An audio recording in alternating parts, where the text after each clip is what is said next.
ధన్తెరస్ మరియు దివాళీ సందర్భంగా 20% flat of on VA మన ముకుందా జ్యువెలర్స్ అన్ని బ్రాంచెస్ లో. నమస్తే రమగారు. నమస్తే జయ. రమగారు, ఏదైనా మంచి చందమామ కథ ఒకటి చెప్తారా?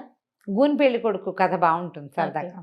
చూడండి, మనకి పాత దేవాలయాలు చూడాలంటే భలే ఆసక్తిగా అనిపిస్తుంది కదా, అట్లా పాత కథల మీద ఆసక్తి ఉంటుంది. అవును. పూర్వం ఒక రాజుగారు ఉండేవారు, శూరసేనుడు. ఈ శూరసేనుడికి భార్య గతించింది, ఒక పిల్ల మాత్రం ఉండేది, ఇందుమతి అమ్మాయి పేరు.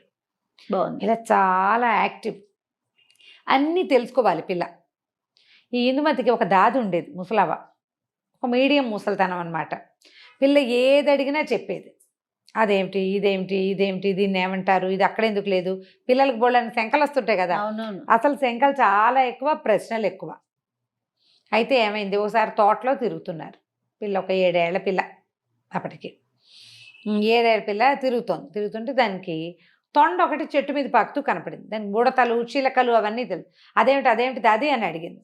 అదేం చెప్పిందంటే, దీన్ని తొండ అంటారు, ఇది వరకు కొండలంత ఉండేవిటి అవి, అయితే భూదేవి వీటి బరువుని మొయ్యలేకపోతున్నాను అని బ్రహ్మదేవుడికి మొరపెట్టుకుంది. అందుకని అవి సైజు పెరగకుండా అంతే ఉండేలాగా చేశాడు.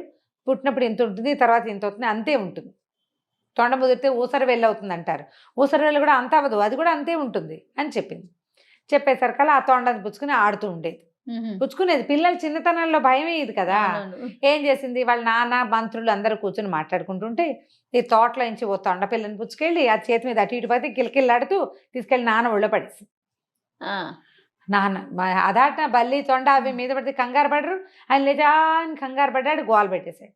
పిల్లడికి అంత చిన్న తొండకి భయపడతాం ఏంటి నాన్న, నీకు ధైర్యం లేదా అంది. ఆయన కొళ్ళు మండిపోయింది, కోపం వచ్చేసింది. కూతురు వచ్చేసరికి అలా కసిరేసాడు పిల్లని. కసిరేసి అది నిలదీసింది. ఊరుకోలే పిల్ల, చిన్నది కదా, ఇంతే ఉంది, దాన్ని చూసి భయం ఏమిటి అనేసరికల ఆయన చిరాకొచ్చి, తొండ నీ అంత అయ్యాక చేస్తాను నీకు పెళ్ళి అన్నాడు.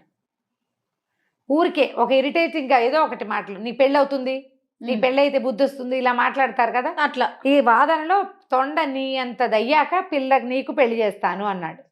అనగానే మంత్రులు హాహాకారాలు చేశారు. ఏమిటి మహాప్రభు, ఇలా పిల్లని ఇంత మాట అంటారా, తొండ ఎంతే ఉంటుందండి, అది పెరగదు, తొండలు పెరగవు కదా, పిల్ల పిల్లలా ఆపుతాము, పైగా ఏదో చిన్నపిల్ల సరదాగా చేసింది అనేసరికల్లా ఆయన బిగిసిపోయాడు రాజు. నేను అన్నది మాట అంటే మాటే, ఫిక్స్ అయిపోయాడు. నేను అన్నాను కాబట్టి అంతే చేస్తాను అన్నాడు. ఈ తొండని కాపలాగా ఏంటి, దాన్ని పెంచండి, అది పెరిగితేనే పిల్లకి పెళ్ళి. అయ్యో రామ, ఇప్పుడు ఈ పిల్ల ఎంత ఉందో తొండ దీనంత అవ్వాలి, అప్పుడే పెళ్లి చేస్తా. అయితే ఏమైంది, అయ్యో దాది ఏడ్చింది.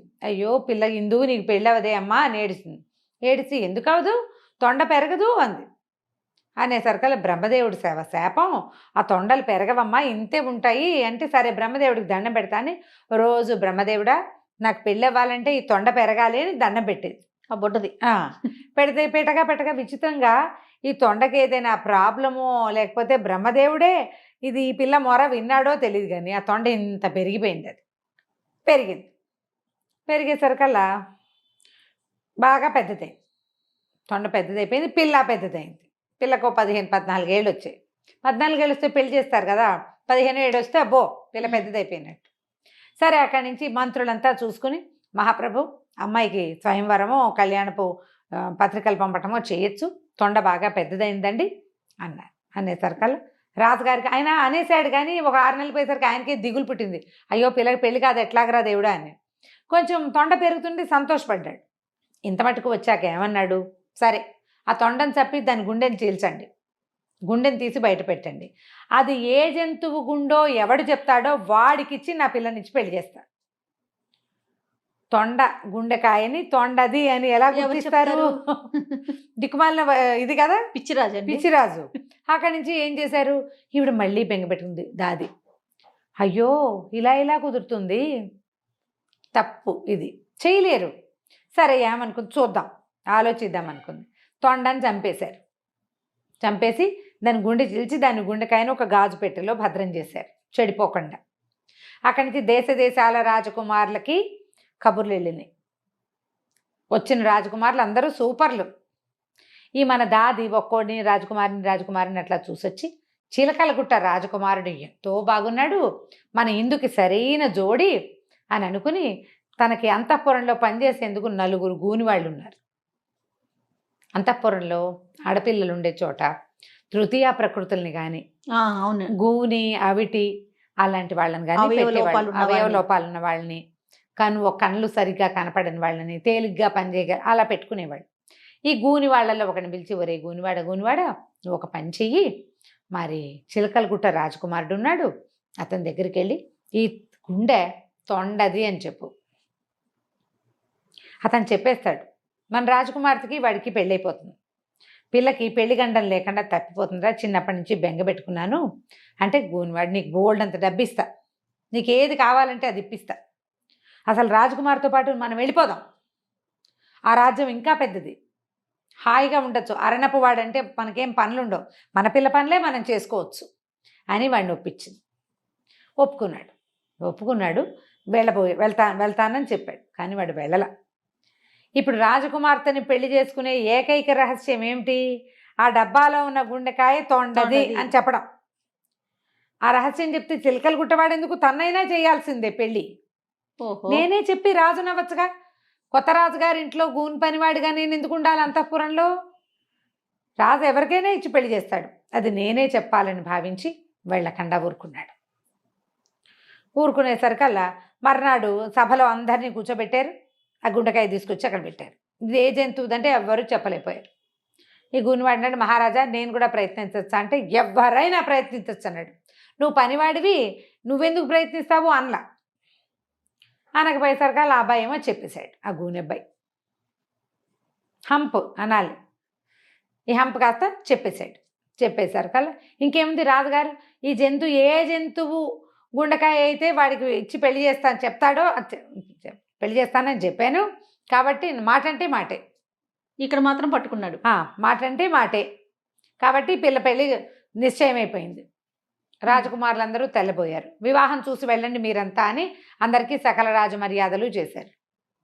ఈవిడేమో తెల్లబోయింది. ఊరివిడి దుంపదేగా, త్రాష్ట్రుడు ఇంత పని చేశాడు, ఇప్పుడు ఈ పనివాడు, పైగా గూనివాడు, పిల్లేమో అందమైన పిల్ల, దానికే ఇష్టమైతే వేరే కథ, వీడు దొంగ, ముందు వాడు ప్రవృత్తి సరైంది కాదు, వాడిది ప్రవృత్తి మంచిది కాదు. ఆవిడ ఏం చెయ్యాలో తెలియలా. సరే ఏమైంది, సరే పెళ్ళికి ఒప్పేసుకున్నారు.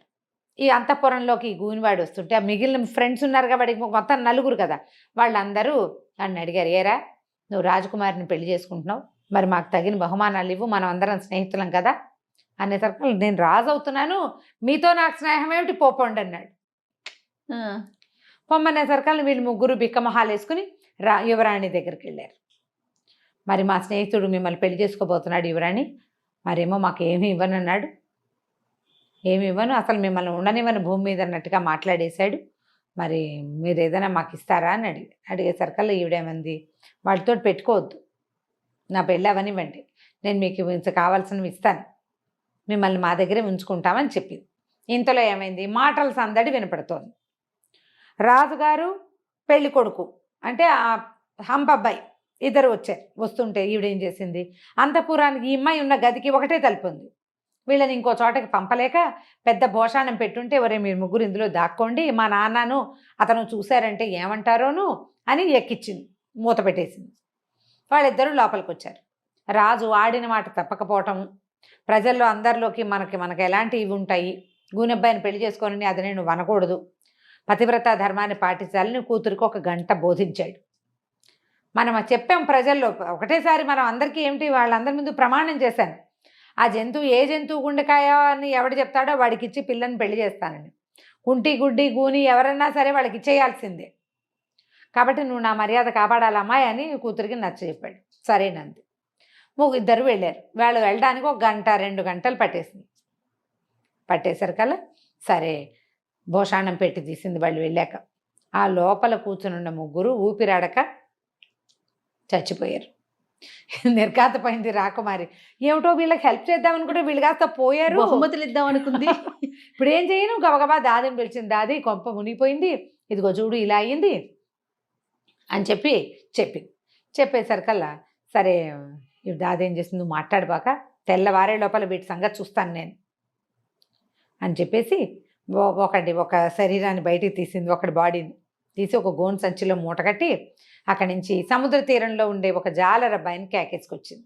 అబ్బాయి, నువ్వు చాలా బలశాలివి, మరి ఇక్కడ ఒక చిన్న ప్రమాదం జరిగింది, రాజుగారికి ఇప్పుడు పెద్దని అమ్మాయి గారి పెళ్ళి, తెలిస్తే బాగుండదు, నీకు ఎత్తుకెత్తు ధనం ఇప్పిస్తా రాజకుమారి చేత, ఈ మూటను సముద్రంలో పారేసి వచ్చి పారేసి మళ్ళీ అంతఃపురానికి రా అని చెప్పింది.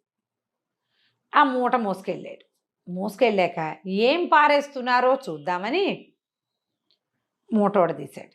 లోపల ఒక గూని అబ్బాయి కనపడ్డాడు. రాత్రిపూట కదా, ఒక వ్యక్తి వాడు గూనిగా తెలుస్తోంది. సరే మూట కట్టి పారేసేసాడు. అంతఃపురానికి వచ్చాడు. అక్కడ మళ్ళీ ఇంకో మూట కనపడింది. పారేసిన మూట మళ్ళీ వచ్చింది. ఏంటబ్బా విచిత్రం అనుకుని రెండోది కూడా పట్టుకెళ్ళాడు. అప్పుడు దాది ఏం మాట్లాడలా, ప్లాన్ అది. అదే అదే అదే. అక్కడి నుంచి వాడు పారేసి మళ్ళీ వచ్చాడు అంతఃపురం. మళ్ళీ కనపడింది మూడో మూట. ముగ్గురు కదా, మూడో మూట.